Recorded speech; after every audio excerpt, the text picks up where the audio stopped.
Hello friends, you are watching phone Pathshala. आज हम पढ़ेंगे मोशन की तीनों लीनियर इक्वेशन का तीन अलग अलग तरीके से डेरिवेशन कैसे कराया था। Simple, graphical and the calculus method. ये वैसे हायर क्लास में आता है कैलकुलस मेथड, पर 9th क्लास तक सिंपल ग्राफिकल मेथड कंपलसरी होते हैं समझ में आना। पर फॉर द नॉलेज आप सभी को ग्राफिकल मेथड और सिंपल मेथड के साथ कैलकुलस मेथड भी पता होना चाहिए। कोई अगर आपसे नॉलेज पूछ ले तो उससे पहले जानते हैं, डेरिवेशन पर जाने से पहले जानते हैं कि इक्वेशन क्या है, क्यों यूज़ करी जाती है, किस किस जगह फर्स्ट इक्वेशन यूज़ करी जाएगी, सेकंड इक्वेशन कहाँ यूज़ करी जाएगी, या थर्ड इक्वेशन कहाँ यूज़ करी जाएगी, और उनके जो सिंबल्स होते हैं उनका मतलब क्या होता है। तो फर्स्ट इक्वेशन आपकी v equals U plus A T.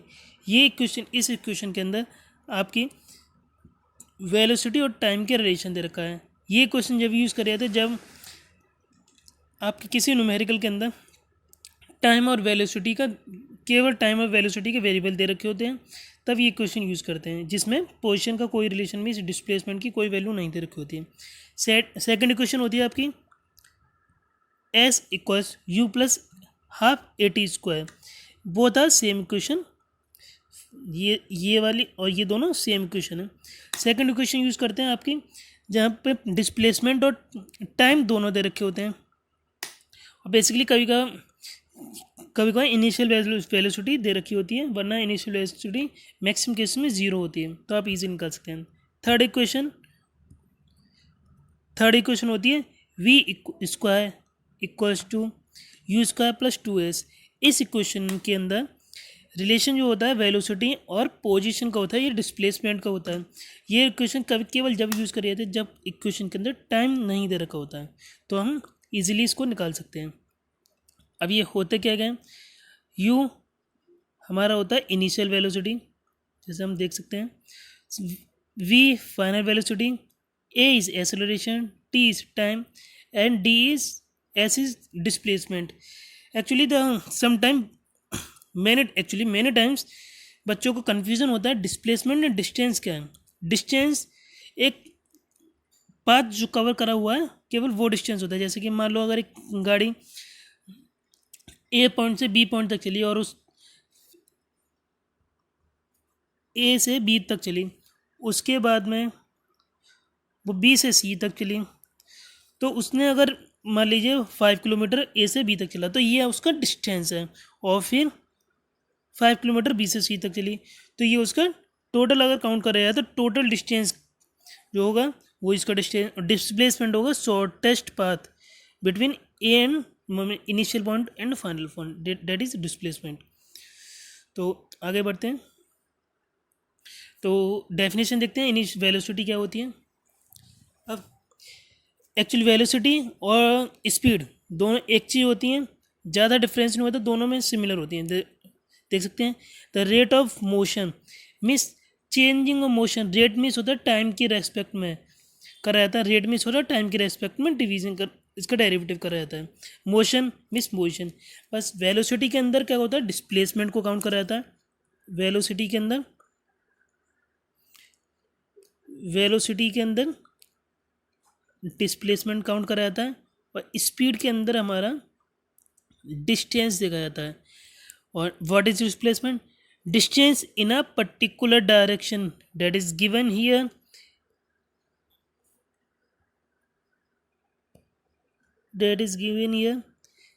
in a specific direction motion in a specific direction। तो हमारा अगर कोई भी स्पीड होगी स्पेसिफिक डायरेक्शन में, तो हमारी वेलोसिटी कराएगी।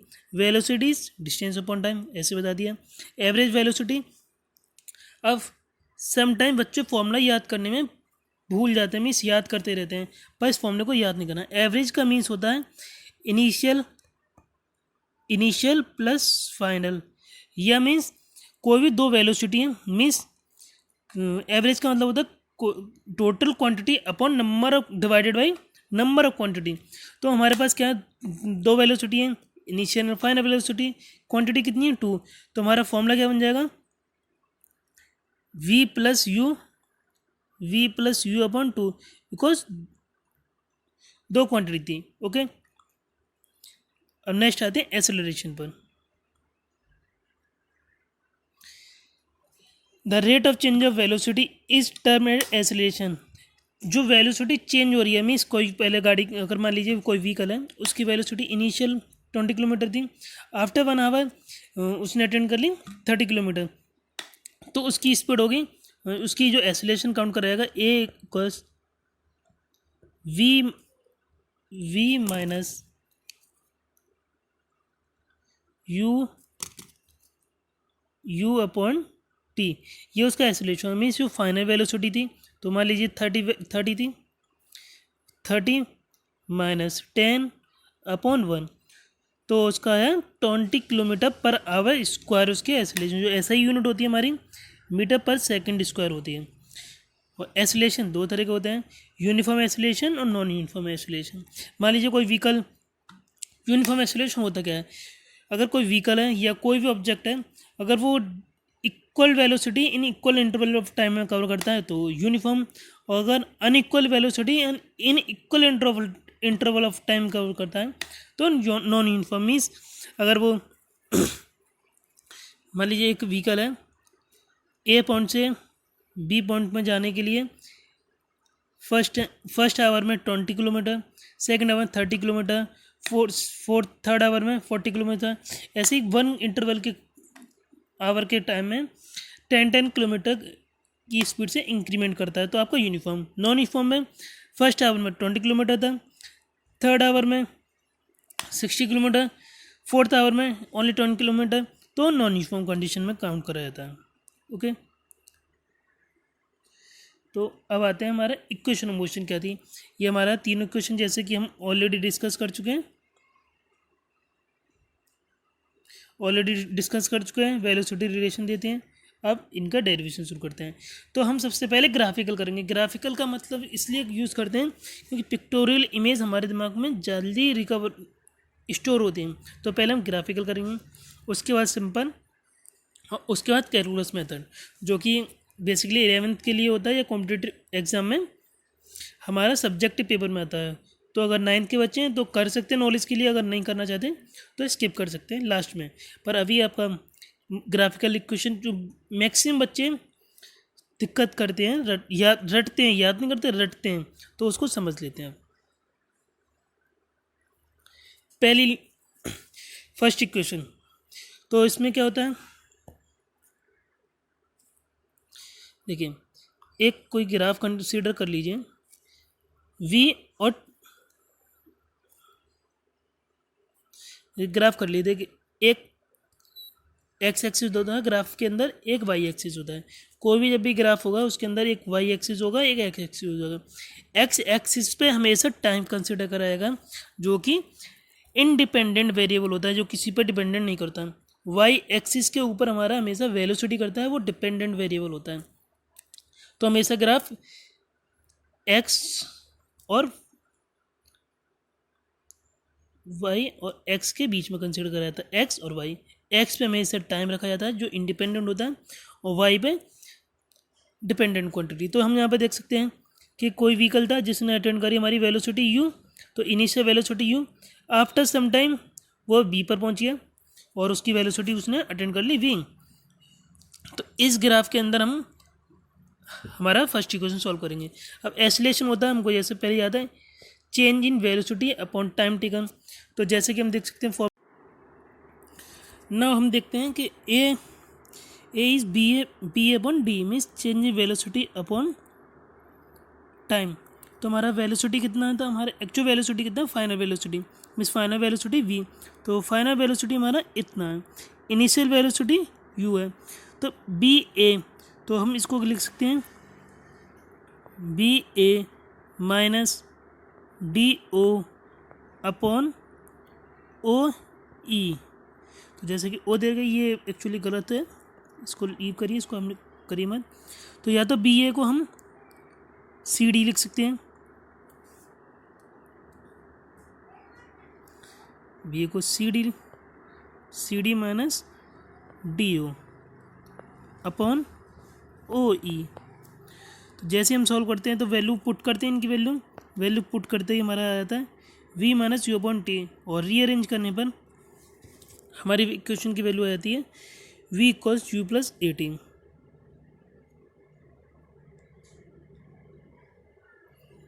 सेकंड इक्वेशन फर्स्ट इक्वेशन की ही तरह है, पर थोड़ा सा चेंज है। मीन्स ग्राफ आपका वही यूज़ होगा, पर आपको इसके अंदर क्या निकाला, सेकंड क्वेश्चन में कहता है relation between the velocity and the time, sorry displacement and the time. तो हमको क्या निकालना, डिस्प्लेसमेंट मीन्स डिस्टेंस कवर, जो उसके अंदर कवर कराया था, डिस्टेंस करा गया था वो हमको निकालना, मीन्स जो टोटल डिस्टेंस कवर कराया गया था उसको हमको निकालना है। तो ग्राफ के अंदर एक फॉर्मूला होता है, the total area cover under the graph is the total distance cover by the object under by that graph. So formula क्या होता है, distance is equals to area of the trapezium, क्योंकि यहाँ पर हमारा एक एक्चुअल ट्रेपेजियम बनना है। तो हम क्या कर सकते हैं, ट्रेपेजियम का एरिया निकालने के, या तो हम ट्राइंगल का एरिया निकाल सकते हैं और रेक्टेंगल का निकाल सकते हैं। दूसरा तरीका है, या सीधे सीधे ट्रेपेजियम का निकाल सकते हैं। तो इस इक्वेशन में हम क्या निकालेंगे, ट्राइंगल और रेक्टेंगल अलग अलग निकालेंगे, और थर्ड वाली इक्वेशन के अंदर हम ट्रेपेजियम का सीधे निकालेंगे, तो जिससे हमारा दोनों मेथड हो जाएंगे। और याद रखिए, दोनों इक्वेशन के हम कोई सा ही मेथड यूज़ कर सकते हैं, या तो ट्रायंगल और रेक्टेंगल मेथड यूज़ कर सकते हैं, स्प्लिटिंग मेथड के अकॉर्डिंग एरिया निकाल सकते हैं, या ट्रेपेजियम के, कोई भी बाउंडेशन नहीं होता। याद रखिए, काफ़ी बच्चे रट के जाते हैं, गलत हो जाता है। तो देखते हैं एरिया ऑफ ट्रेपेजियम, तो स्प्लिट कर दिया एरिया ऑफ रेक्टेंगल के, दिस ये वाला रेक्टेंगल आपका, और ट्रायंगल का। तो रेक्टेंगल का area O A into A D, O A into O D means length into breadth, plus rectangle का ट्राइंगल का area half base into height, तो हाफ बेस इंटू हाइट रख गया। इनके बाद में वैल्यू पुट कर दें, जैसे वैल्यू पुट करते हैं by rearranging them we will get S equals to you plus half A T square. इसको याद नहीं करना, केवल आपको समझना है कि area under the cover, area under the graph is gives the distance cover by the object. Okay,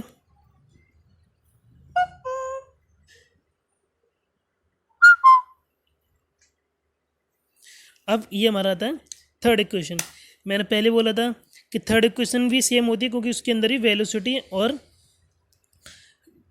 distance का, डिस्प्लेसमेंट का रिलेशन होता है, उसके अंदर टाइम नहीं होता।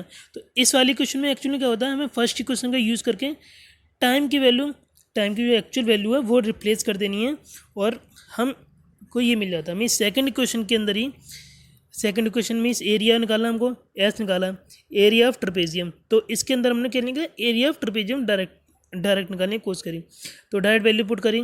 तो ट्रेपेजियम का फॉर्मूला होता है sum of opposite side into perpendicular distance between the parallel side, sum of opposite parallel side multiply by distance between the parallel side divided by 2। ये हमारा ट्रेपेजियम का फॉर्मूला होता है। जो वैल्यू सॉल्व करेंगे तो उसके अंदर हम क्या करेंगे, जैसे वैल्यू पुट करते हैं तो हमारा ये निकल के आता है। इसके अंदर टी की वैल्यू रिप्लेस कर देते हैं फर्स्ट इक्वेशन से, जो हमारे पास थी V minus you upon at V equals to you plus A T, से टी की वैल्यू पुट निकाल देते हैं, और जैसे हम वैल्यू पुट करते हैं हमारे पास ये मिल जाता है मीन्स। और इसको डायरेक्टली भी कर सकते हैं, सेकंड इक्वेशन के अंदर टी की वैल्यू सब्स्टिट्यूट करके हम डायरेक्टली थर्ड इक्वेशन का निकाल सकते हैं, ना कि पूरा करें, केवल सेकंड इक्वेशन को जैसे सेकंड इक्वेशन करी थी उसी के आगे वैल्यू पुट करते हैं, टाइम की वैल्यू पुट करके थर्ड इक्वेशन निकाल सकते हैं। नाउ हम आते हैं सिंपल वे में कैलकुलेट। इस फर्स्ट इक्वेशन हमारी पहले, सबसे पहले इक्वेशन लिखने, सॉल्व करने से पहले, डेरिवेटिव करने से पहले इक्वेशन लिख लें। अब जैसे इक्वेशन लिखी तो हमारे पास एक्सेलरेशन का फॉर्मूला होता है a equals to v minus you upon t, just by rearranging them at equals v minus u, v minus at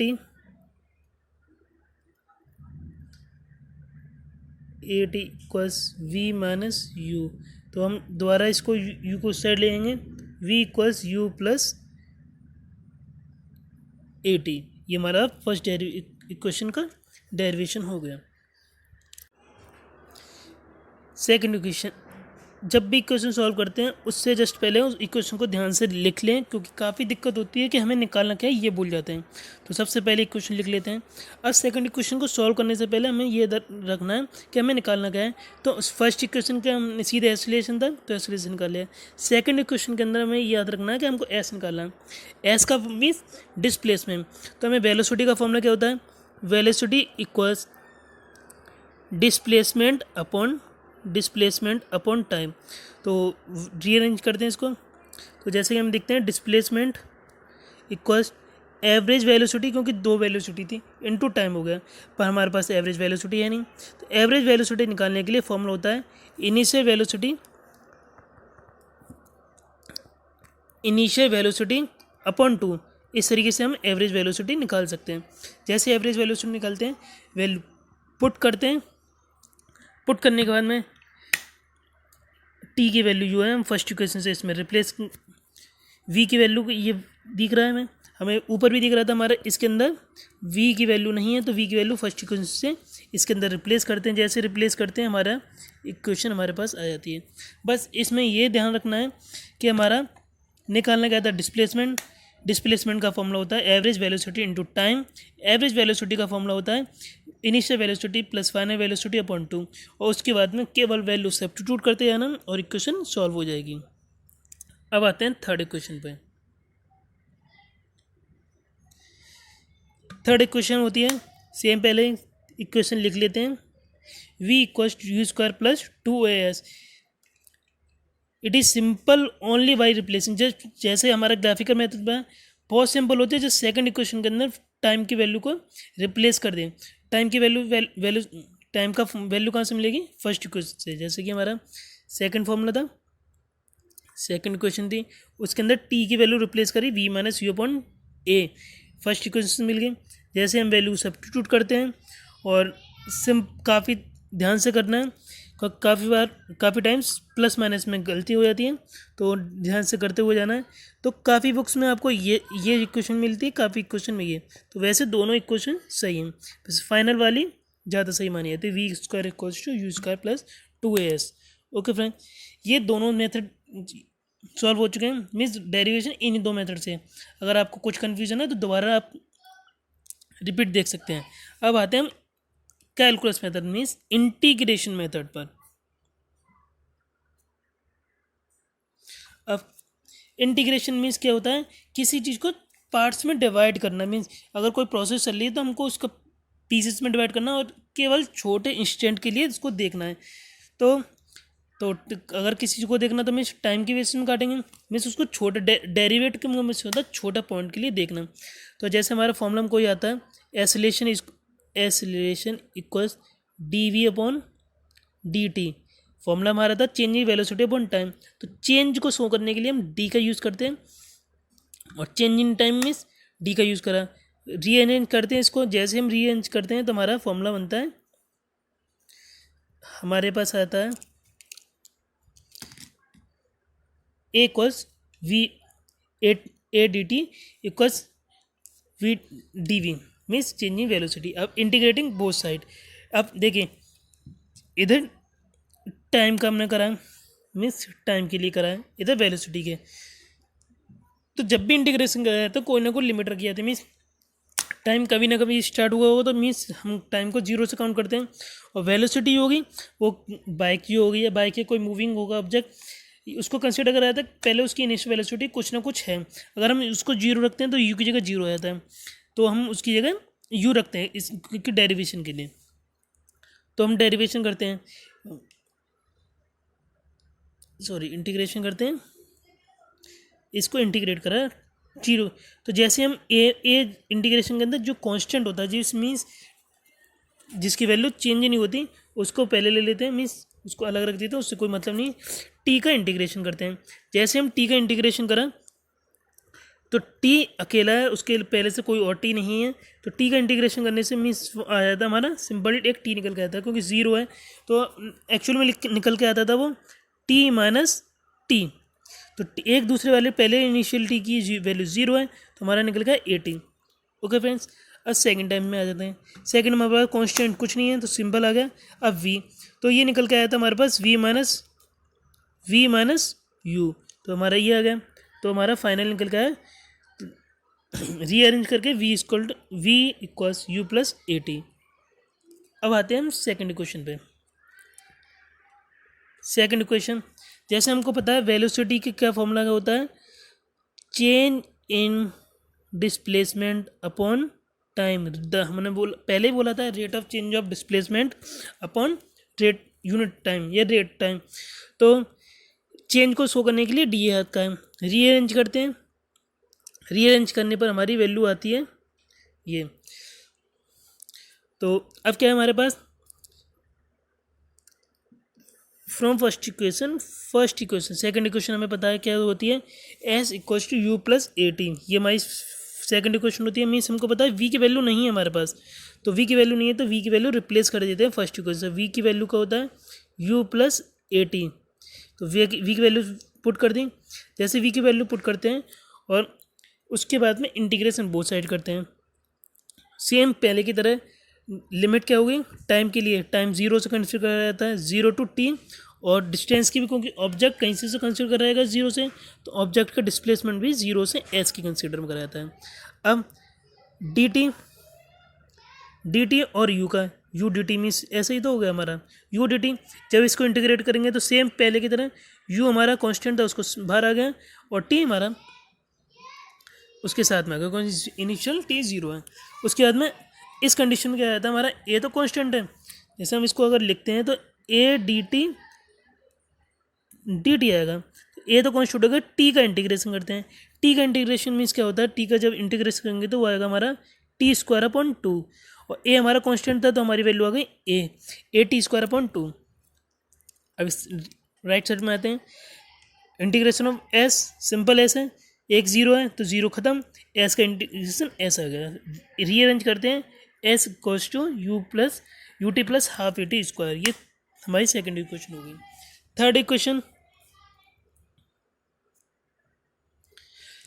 third equation भी नॉर्मल सिंपल है। कैलकुलेशन मेथड काफ़ी बच्चों को दिक्कत करके रटना नहीं है, केवल समझना है। सेकंड इक्वेशन में क्या आता है, थर्ड इक्वेशन में एसिलेशन आता है, तो मीन्स हमको एसिलेशन का फॉर्मूला लगाना है, a equals D we upon D t. अब हमको याद रखना है d we upon D t करा है, तो इसमें क्या करा है, सिंपल, क्योंकि एस भी होता है। फर्स्ट इक्वेशन के अंदर हम यही करा था, पर फर्स्ट इक्वेशन में क्या था, हमारा एस नहीं था, हमको एस लेके आना है। तो एस लाने के लिए D S delta S upon delta S means D S upon D S से डिवाइड और मल्टीप्लाई करें, जिससे कोई फर्क नहीं आएगा, पर हमारी इक्वेशन सॉल्व करने के लिए ईजी रहेगा। अब क्या होता है, हमको पता है हमारा D S upon D T क्या होता है, हमारा वेलोसिटी, और D we upon D S हमको ऐसे ही छोड़ दिया, तो हमको ये मिल गया। जैसे इसको रीअरेंज करते हैं, रीअरेंज करने पर हमारा a d s v d v आ जाता है। इंटीग्रेशन बोथ साइड, अब पहले के तो same first equation second equation की तरह इंटीग्रेशन करेंगे डिस्टेंस का जीरो से एस के लिए, ओके। और वेलोसिटी का, ये एक्चुअली में क्या हुआ है, ये डी एस है और इधर हमारा डी वी है, ओके फ्रेंड्स। ये डी वी लिखा हुआ है।